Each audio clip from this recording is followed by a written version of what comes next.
समोसा संगत जी को राधा स्वामी जी।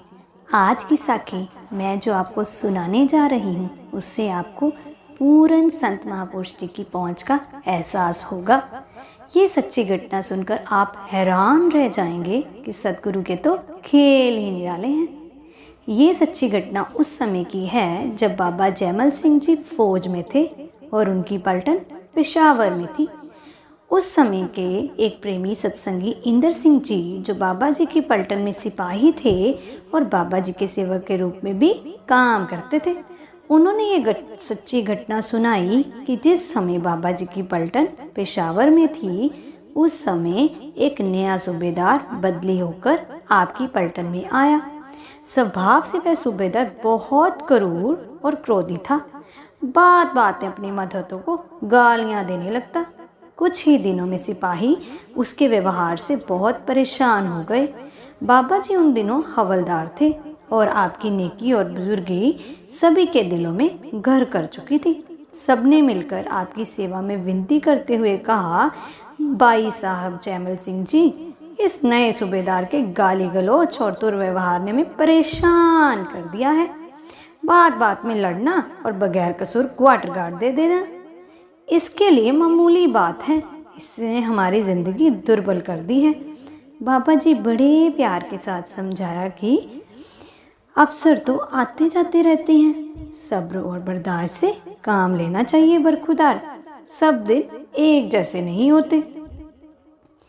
अगले ही दिन की बात है कि सूबेदार ने बाबा जी को दफ्तर में बुलाया और अपने रोज की तरह गर्म लहजे में बोला, मैंने सुना है कि तुम मांस नहीं खाते और पलटन के दूसरे सिपाही भी तुम्हारी देखा देखी मांस छोड़ रहे हैं। तो बाबा जी ने बड़ी नम्रता पूर्वक कहा, आप मांस खाने वाले से जिस बात में चाहें मेरा मुकाबला करा लें। जानवरों की हत्या और उनका मांस खाना बहुत बड़ा पाप है। बाबा जी ने सूबेदार को किसी प्रकार समझाने का प्रयास किया, परंतु सूबेदार गुस्से के साथ चिल्लाकर बोला, मैं बहस नहीं सुन सकता, यहाँ मेरा हुक्म चलेगा। आज शाम को जो मांस नहीं खाएगा उसे सख्त से सख्त सजा दी जाएगी। बाबा जी ने कोई जवाब नहीं दिया, खामोशी के साथ अपनी बैरक में लौट आए। उसी शाम को सूबेदार अपनी 2 पहियों वाली एक छोटी घोड़ा गाड़ी में बैठकर सैर के लिए निकला। अभी वो छावनी से थोड़ी दूर ही निकला था कि उसकी घोड़ा गाड़ी पलट गई और उसे बहुत चोट आई। लोगों ने उसे बड़ी मुश्किल से गाड़ी में डालकर घर पहुंचाया। मिलिट्री डॉक्टर ने जांच की तो पता चला कि दाहिनी टांग और कमर की हड्डियां टूट गई हैं। डॉक्टर ने टांग को खपचियों से बांध दिया और छोटे थैले में रेत भरकर पैर के पास बांधकर चारपाई से नीचे लटका दिया। लेकिन डॉक्टर के जाने के बाद दर्द इतना बढ़ गया कि सूबेदार रात भर चिल्लाता और कराहता रहा। 1-2 बार डॉक्टर भी आया, परंतु उससे कोई चैन ना मिला। डॉक्टर ने टांग को खपचियों से बांध दिया और छोटे थैले में रेत भरकर पैर के पास बांधकर चारपाई से नीचे लटका दिया। लेकिन डॉक्टर के जाने के बाद दर्द इतना बढ़ गया कि सूबेदार रात भर चिल्लाता रहा और कराता रहा। 1-2 बार डॉक्टर भी आया, परंतु उसे कोई चैन ना मिला। दूसरे दिन सूबेदार रोते हुए कहने लगा, मेरी चारपाई उठाकर हवलदार जैमल सिंह के पास ले चलो, मैंने उनका दिल दुखाया है। इसी बात की सज़ा मुझे मिल रही है और अब वही मेरा इलाज कर सकते हैं। सुनने वालों ने कहा, हवलदार जैमल सिंह जी तो एक ऊंचे दर्जे का फकीर है, आपको उसे अपशब्द नहीं कहने चाहिए थे। उस दिन एतवार था। एतवार को बाबा जी सुबह ही भजन के लिए बाहर एकांत में चले जाते थे। सारा दिन अभ्यास में लीन रहते और रात को वापस आते थे। महंत इंदर सिंह ने आगे बताया कि दूसरे दिन जब बाबा जी को सूबेदार की हड्डी टूटने का पता चला तो उसके कष्ट की बात सुनकर उन्हें बहुत अफसोस हुआ। वह बोले, हे मालिक, बेचारा बाल बच्चेदार आदमी है, उसके बच्चे क्या करेंगे।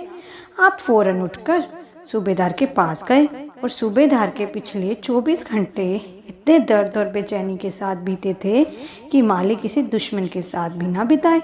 जब बाबा जी पहुंचे तो उसने उठकर बैठना चाहा, परंतु बाबा जी ने उन्हें रोकते हुए कहा, उठो नहीं, वरना हड्डी का जोड़ खुल जाएगा।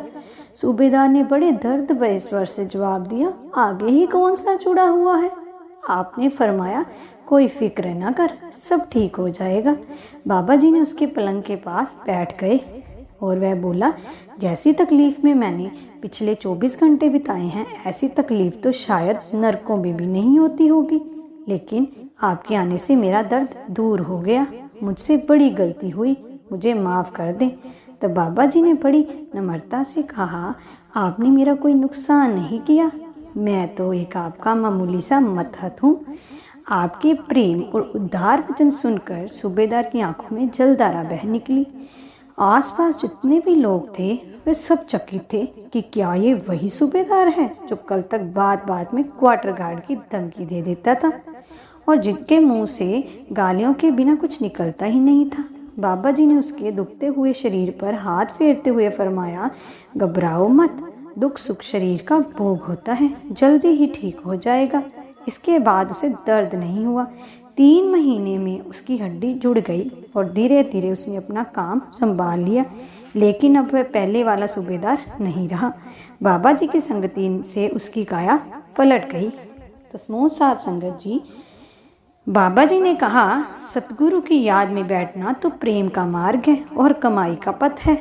जिसने लोक लाज और तन की परवाह ना करते हुए मन की वासनाओं और आशा तृष्णा को प्रेम की भट्टी में जलाकर भस्म कर दिया, वह रूहानी दौलत से भरपूर हो गया। क्या खूब कहा है ना किसी ने, सत्संगी ऐसे बनो कि सतगुरु तुम्हारा जिक्र करे और भजन सिमरन इतना करो कि सतगुरु तुम्हारी फिक्र करे।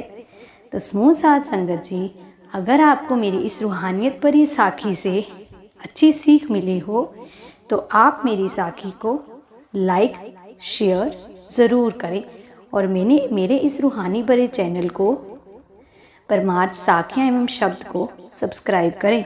समूह साध संगत जी, राधा स्वामी जी।